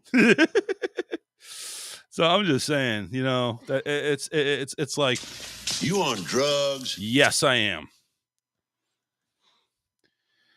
Anywho, I'd say Wednesday we should do some brackets. Go into the Christmas brackets. I'd say either get some music. No, I'd say movies. You don't want to do Christmas songs? Christmas songs? Do we have enough of them that we can jot down for a list? We need at least a minimum of 16. Oh, yeah. I can come up with 16 Christmas songs. Yeah. We're not talking about chipmunks roasting on an open fire. We're not doing that. No, I can do regular Christmas songs that are not parodies. Okay. All right. That works. All right. We're not doing any Mariah Carey songs. Yes. That has to be on there. I mean, that's like half of them right there. No, just one. Just one? All right. I mean, she had a whole Christmas album, but the one is the only one that anybody knows her for. Do we even discuss doing a Backstreet song? Yes. Okay. Oh, God. And we need to have a second person on here to vote because it's just going to be Backstreet. That's going to be a landslide. Well, the thing is, though. Yeah. Are we looking at the artist or the song Everything. itself? Because Everything. here's the thing. 20,000 different artists have done Silent Night. 20,000 different artists have done Baby It's Cold Outside. You know what? Okay, so X the artist, and we just do the original song. I mean, if it's a song that is their original song. Yes. Like Backstreet Boys have some original Christmas songs that are they not. do not. Do Yes, they? do. Yes, they do. Crap. They have several. Well, whatever comes on that list that's Backstreet Boys, maybe we should just do Backstreet Boys a list of them and just do that because we know it's because unless Karen or somebody else is on the show that's voting against you, no, that's I not was gonna only happen. gonna. Well, I if mean, you yeah, pick we'd have to one, have it's else. If you pick one, then it's not fair. It's going to be that's going to win. You see what I'm saying? We can't do that. We have to. We may have to go to like movies and try that out. Okay. But anyway, let's we actually got some memes. Let's go ahead and get the memes in there. Go ahead, what? Back on the songs thing. What if we did just traditional Christmas songs? Forget artist originals. So no Mariah Carey, no Backstreet Boys, none of the original Yeah, I can do songs, that. and That's just fine. do like classic Christmas songs like Silent Night, Frosty the Snowman, Rudolph the Red-Nosed Reindeer, that kind of stuff. Yeah, no artist involved. Okay. I like that. No artist involved. We don't need that. All right, so let's get this. There we go. All right, and we got to get rid of our captions. But is it really a bracket if I'm the only one voting? It's more of what's your favorite Christmas song? Yeah, true. I guess. We'll have to figure it out. Anyway, let's do this. Here we go. All right, so this one here is got looks like a really skimpily dressed Barbie doll right underneath a barrel of booze, and it says, "Elf on the shelf is for kids. 'Tis the season for whore on the floor." I haven't seen that one. That's a good one. That is. This looks like it's like, Samuel L. Jackson holding the gun to the elf on the table. I am sick and tired of this motherfucking elf on this motherfucking shelf. That's of course from the Snakes on the Plane. Here's Elf, literally the photo on the cover of the movie, him screaming, standing there. Today's advice: sing Christmas songs at work until they send you home. All right. Okay. But see, nobody would send me home if I sang Christmas songs Right. at work. They want to hear it more. So I think that would backfire. Anyway, here's a sign. Nobody told me that when you get a husband nobody told me that when you get a husband, the ears are sold separately.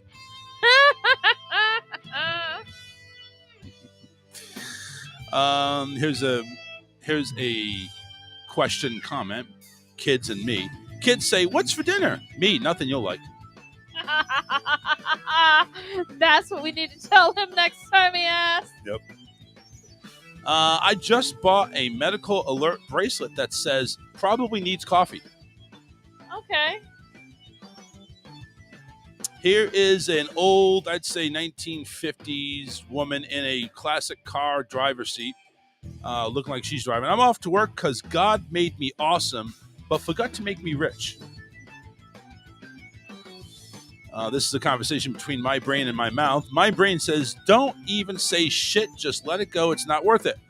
My mouth says, "Listen here, fucker." Dear Victoria's Secret, make the coochie part on the panties bigger. This ain't no 22. I got a whole Glock. Signed, Fat Pussy Customer. Okay. They must have been shamed. Identify as a... Listen, I can't fit my big toe in anything from Victoria's Secret, so...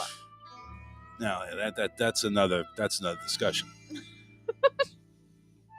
All right.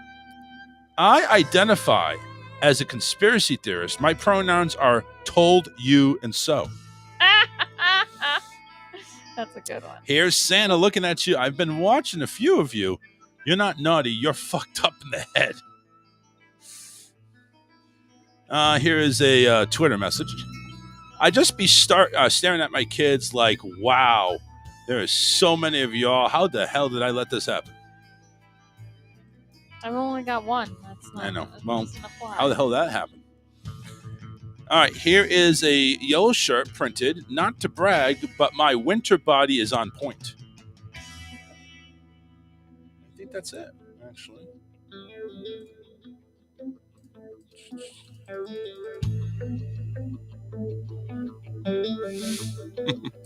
Having a vagina is one more thing a woman can rub in a man's face. There's a picture They of a like that too much. yeah, probably. Here's a picture of a shed with a wooden ramp. Here's a picture of my Christmas tree. It's still in the shed because it's November. That was an old one. This guy is laying on a doctor's bed with oxygen going through his nose. And the caption says, "My houseplant's watching me put water in the espresso machine." Okay. You know it's fall in Florida when, and there's a whole bunch of license plates from out of state, the license plate colors begin to change. That's kind of an old one. Affirm, I will be millionaire by December 2022. Save Pim to Affirm. I didn't get that one. I don't know. I think that's it. We're just going to go ahead and say adios. Adii. And that is our memes, courtesy of Karen. Thank you very much, Karen. 813-699-5353. It's the number to call if you want to get in on the action. Kind of looking for some feedback on the farting contest. I don't think anybody really cared for it. But that's okay. That's okay.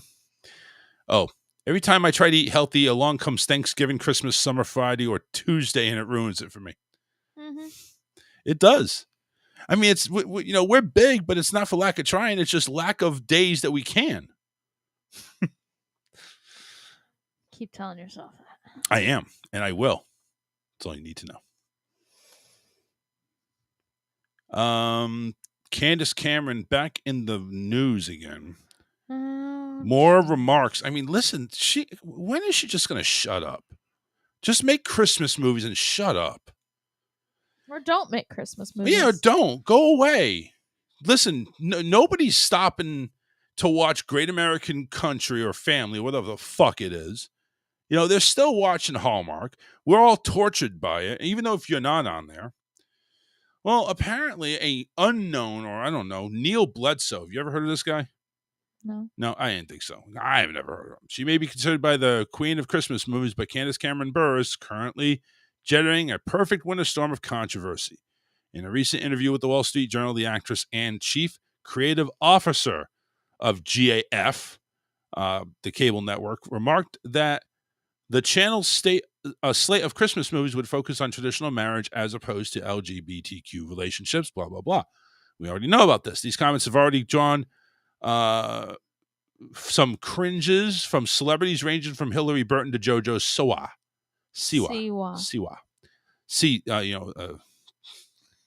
Ewok. And now actor Neil Bledsoe, who appeared in 2 GAF holiday movies, has made it clear he is not interested in returning to the network as long as it deliberately seeks to marginalize the LGBTQ couples.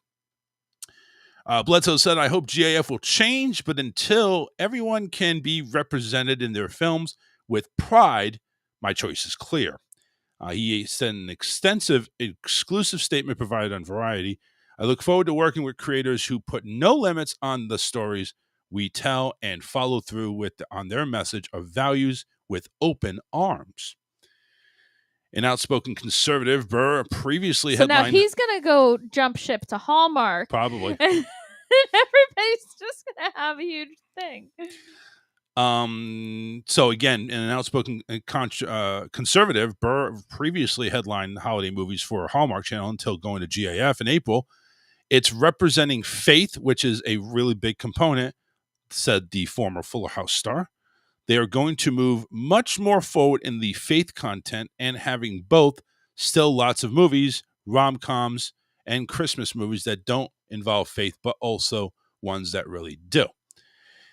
In the Wall Street Journal interview, Burr and GAF CEO Bill Abbott acknowledged that the other networks known for their Christmas movies, including Hallmark, which Abbott previously ran, Lifetime, and Netflix, they had been seeking to diversify the kinds of couples that were given center stage.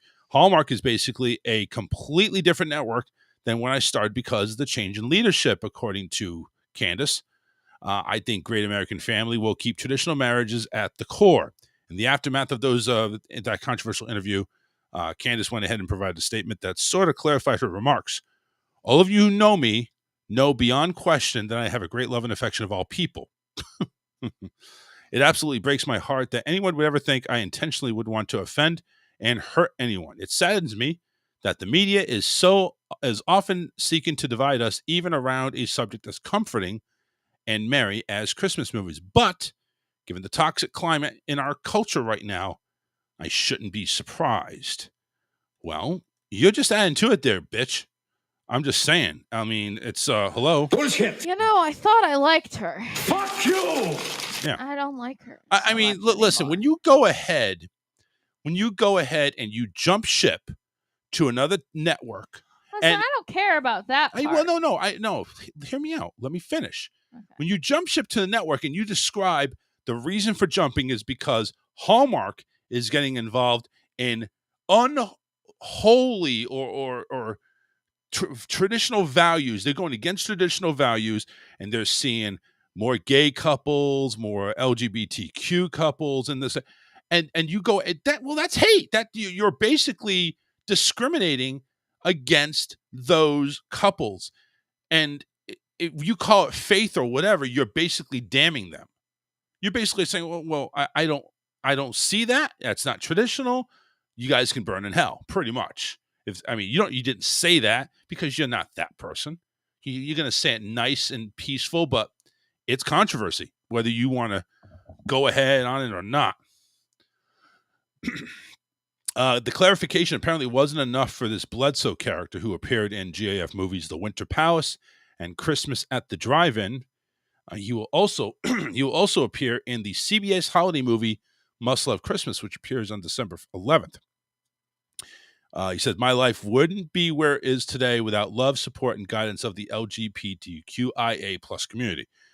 As someone who struggled, just adding random letters yeah, now. I think it's going to go as long as the alphabet. Honestly, they're going to find an acronym for each letter. And again, I don't hate them. I'm just like, it's getting long. Come on. As somebody, why don't you call alternative lifestyles? I just don't understand where these new ones keep coming from. I don't know either. Lesbian, gay, bisexual, transgender, queer, intergalactic, astronomy, or I don't know what the hell it is. I mean, I got the first 5, I think. Maybe. Maybe. That's right. I could be wrong. I could be just wrong. LGBTQIA meaning. Please tell it me. All right. Well, it doesn't even say it. It's an acronym used. No, I just want to know what the fucking letters mean. All right. Lesbian, gay, bisexual, transgender, queer, intersex, asexual. There's also, that has been put in there, pansexual, cisgender, biological sex, gender identity, sexual identity, ally, heterosexual privileges, and heterosexism and heteronormativity. That's a lot. That is a lot. So basically, they shortened it down to LGBTQIA plus. I think they should just go just LGBTQ plus because they were like, you know what? Fuck this. There's too many things here. I can't name them all. Just plus. Go with it. You get it, right? You know, we got Disney Plus and we got these other pluses, Paramount Plus. We're just gonna add the plus to it. We're gonna open our own app and just have everybody subscribe to it. Bledsoe's statement included, everybody's entitled to their beliefs, and these are mine. The recent comments made by the leadership at Great American Family are hurtful, wrong, and reflect the ideology that prioritizes judgment over love. I was raised a Christian and believe in the essential message of love and forgiveness. That said, I can never forgive myself for continuing my relationship with a network that actively chooses to exclude that community with all the letters. Bledsoe, and that actually sounded easier to say, to be honest with you. Yeah. Bledsoe closed the statement by announcing that he'd be making a donation to the LGBTQ organization. He forgot the IA plus, but hopefully it's the same organization. True Colors United is the organization.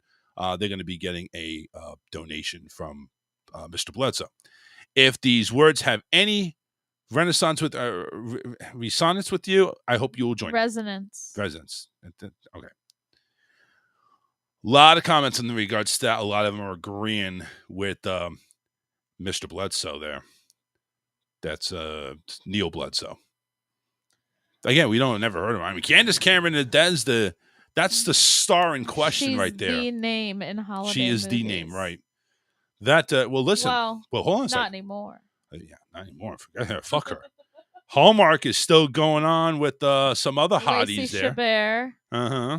And they've also got Allison Sweeney, who does a lot of their movies. She's on Days of Our Lives also. Oh God, and Days of Our Lives. But she I is wouldn't call in them a actors. She is in a lot of their movies. What's her name is in a bunch too. Danica Patrick. Yes. Not Danica Patrick, Danica McKellar. Whatever. Danica Patrick's in NASCAR. Danica. Danica. You know who I'm talking Oh, about. I know who. Oh, I know who you're talking about. You Believe me. know who I I'm know talking that. about. Uh-huh. You were drooling over her yesterday. I was not drooling over her. You're like, oh, she's got stamosis. Yeah, she does. Take a look at her. She's almost 50, and she's looking pretty damn good for her age.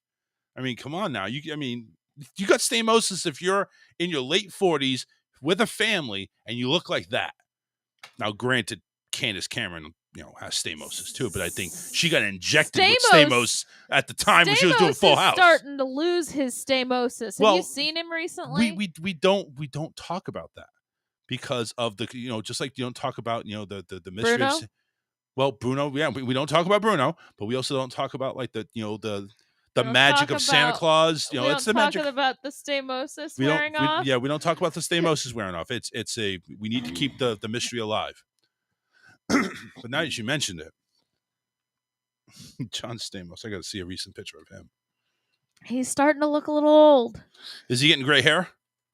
A little bit. Oh boy, no.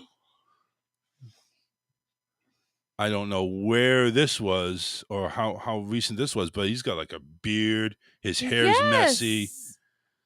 Messy Jesse. I don't see a lot of gray going on there. Maybe not a lot, but he's got a little bit. Yeah. Let me see. This was images. Doesn't say when that was though. There was a picture of him and his son. I think it was like August. It was the beginning of the school year because it was his first day of school.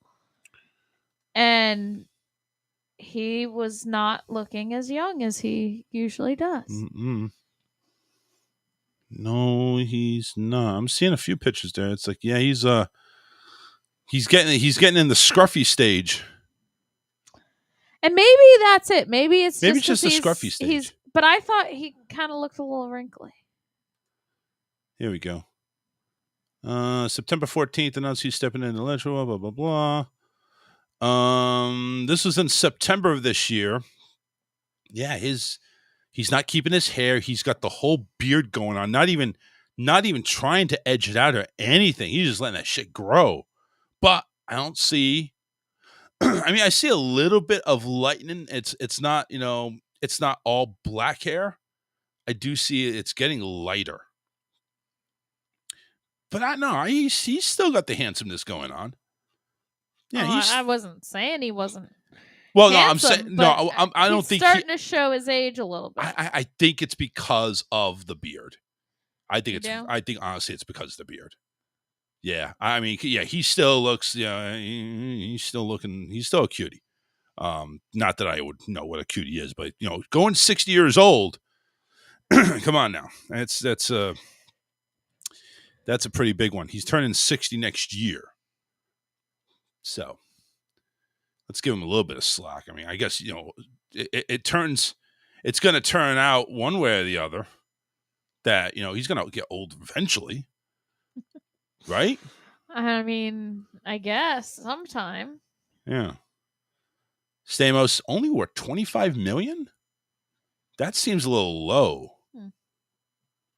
He's had his hands on a few different projects, but he was in General Hospital, ER. Full House is his major claim to fame, and that was a long time ago. Well, Fuller House too. Well, yes, and but he wasn't in every episode of Fuller House. But he was also. But he was a producer, wasn't he? Yeah, he was produced. He did the producing stuff. He had a Hollywood Walk of Fame. He's short, 5'11". I guess it didn't occur to me when I met him how short he was. Yeah. Well, remember, you're not that tall either. And somebody that's 5'4" is considered a giant to you. Oh, shush. Just saying. No need to get angry at me. August 19th. So he just turned 59. And yeah, he got remarried. That's right. Remarried about 4 years ago. At Disney. At Disney.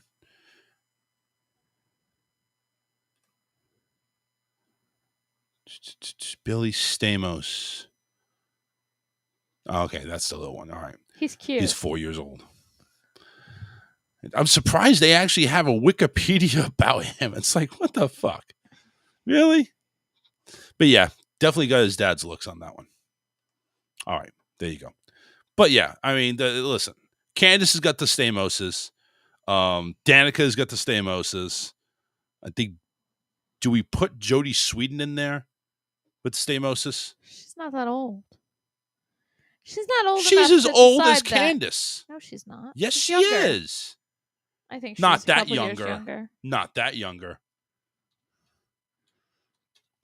But also, Jodie Sweetin's, some of that's fake. We're not talking about that. We're talking about the looks. Oh, and you don't think she had anything done to her face? I would hope not. Really? If I that's mean, true, she definitely had something okay. done to her boobs. Yeah, I get that, and I'm not happy with that either. I'm just letting you know. I don't care how big did she put them. That's not something I really condone. But no, did she really do something with her face? Really? I'm just saying, if you do one, I wouldn't rule out her having done any other. Wow. Boy for 1 year, expecting a baby, got married, got divorced. Well, that doesn't say anything in regards to her being, but she is 40, so she is a little bit younger, of course. Than, she's than Candace. she's 40. She's only a couple years older than me. Yeah, well, you're getting there, sweetheart. You're getting there. Do I have stamosis? No, I don't think you have stamosis. Oh, yeah. Okay. You're getting a little old. Everybody thinks that I look like I'm still 30, so I mean. So Candace is 46 and Jodie's 40. So that's about 6 years. Oh, exactly 6 years. Excuse me. But anywho. Oh my God. It's like, can't you just keep her mouth shut and just do movies? Just do movies. If you want to switch channels, switch channels. Yeah, nobody just cares. Keep your mouth shut about it. Nobody cares.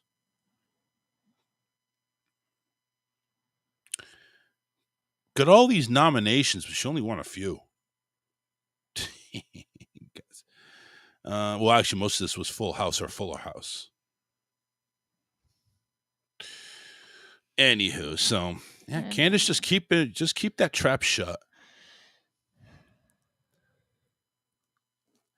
So apparently Starbucks was, and I'm going to do this briefly because we're getting down to the last 10 minutes and I want to leave some time for good news. But apparently Starbucks is in the news as well. Apparently, this one definitely racist.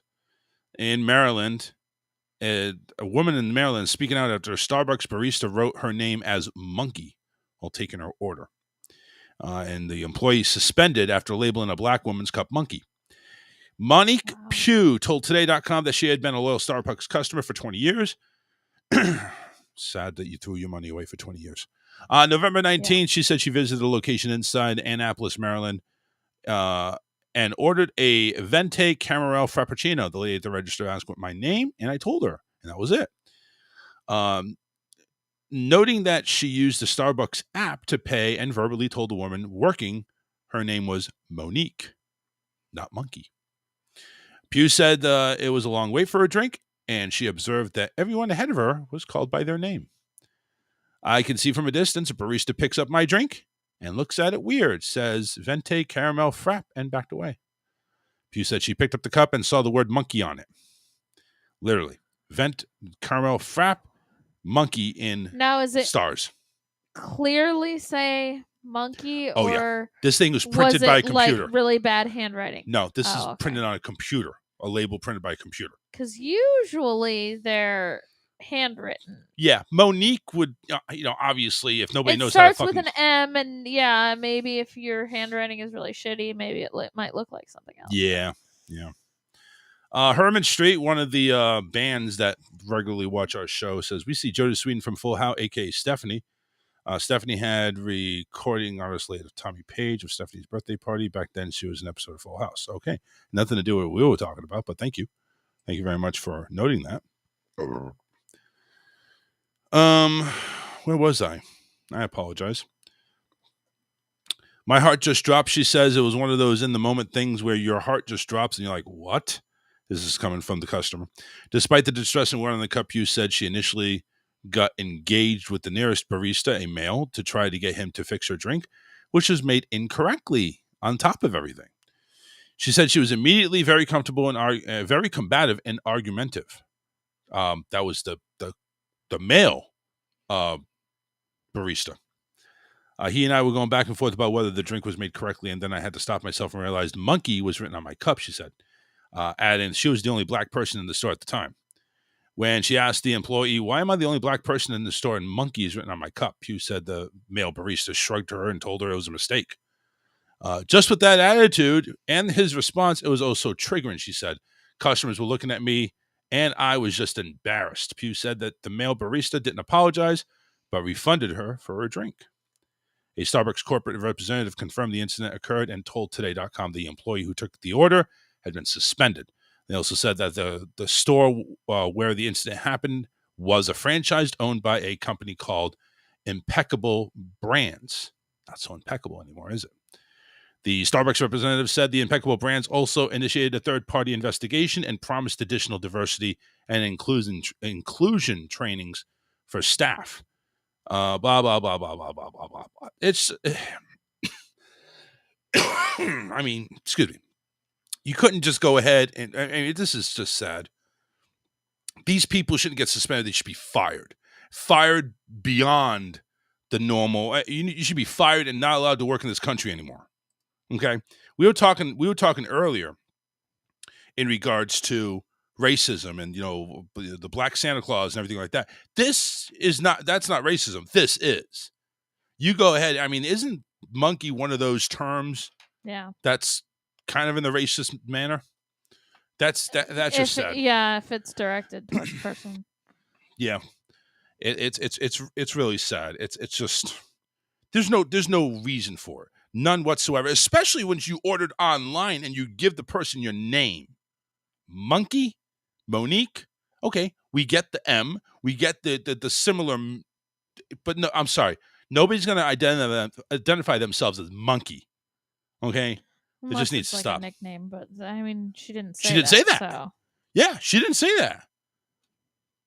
So honestly, go fuck themselves. Honestly, it's really shitty.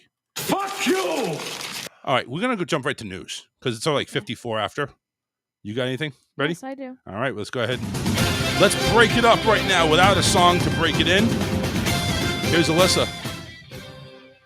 Twin saved her sister's life in the womb by sending a distress signal, forcing early delivery that uncovered a major problem.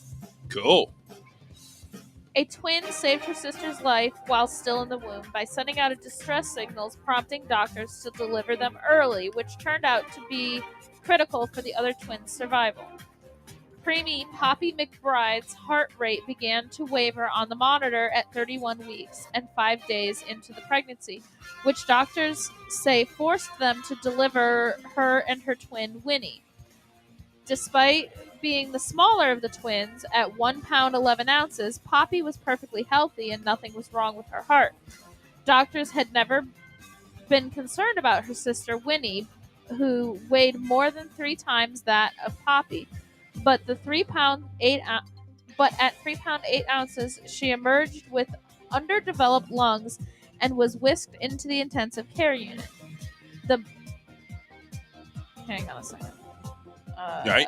Yeah, oh, is it freezing? It just jumped. Oh yeah, I know that. It's ads. So I'm trying to get back to where I was. It's all good. Take your time. Well, don't take your time. You know what I mean. You got time though. Hate when that happens. She emerged with underdeveloped lungs and was whisked into the intensive care unit. The mother, Leah McBride, Damn it, it just happened again. Says she was told by doctors that Poppy saved her sister's life, and if they had waited any longer to deliver the twins, Winnie would not have made it. She still had to have surgery at 14 days old and relieve a buildup of fluid on her brain, but has since recovered fully. Our doctors told us, I think your tiny twin saved her sister's life, said the stay-at-home mom from Lake Jackson, Texas. Poppy's heart rate had been all over the place, so they had to deliver, but when she was born, she was completely fine. That's cool. They think she was sending out distress signals because she knew her sister wouldn't survive if they weren't delivered then. Even now, Poppy takes care of Winnie, though she is still much smaller, said 28-year-old mom. The doctors said she was feisty, but she was smaller than a little elf on the shelf. Now both twins have nothing wrong with them, and they're the best of friends and thriving. They are as smart as can be, Leah said. Winnie is smarter than average. She can read books from memory at 3, so I guess they're not babies anymore. But anyway. No, not anymore. All right. I tried to move their beds apart recently, and they weren't having it. They're so close. Anyway. All right, cool. Very good. See, the picture on here shows them still as babies, and they're adorable. Well, it could have been like a story from way back when, where they're just reminiscing about it. But that's really still a cool. good story though. Still a good story. Yeah. Well, thank everybody for listening. Definitely appreciate the love and support. We're gonna try to get through this whole week. No, we're not gonna get through this whole week. We got plans on Friday. Yeah. Unless you want me to go by myself. No, I don't want you to go by yourself. What time is that thing anyway? 7. 7. Okay. Yeah, we're not gonna make it. So we'll be on Wednesday, and Wednesday we're gonna try to find something cool to do for Christmas, either brackets or trivia or something like that. Yeah, it's getting closer, and everybody get close. But we're out of here. Make sure you go ahead and join us on Facebook page we have. Just search The Charles Richardson Show, and on YouTube, go ahead and listen and subscribe and share. Please share. We love people that share. Take care, everybody. And again, for the YouTube, make sure you search also The Charles Richardson Show and subscribe. It's free to subscribe. We don't charge you anything. Why would we charge you anything for this? Please, come on now. All right, everybody, take care. We will see you on Wednesday. In the meantime, stay safe. Don't drink the eggnog if it's expired, because that causes distress and diarrhea and farting, too. Okay. Just saying. Nice words of advice there, Yeah. hon. All right. Take care, everybody. Bye-bye.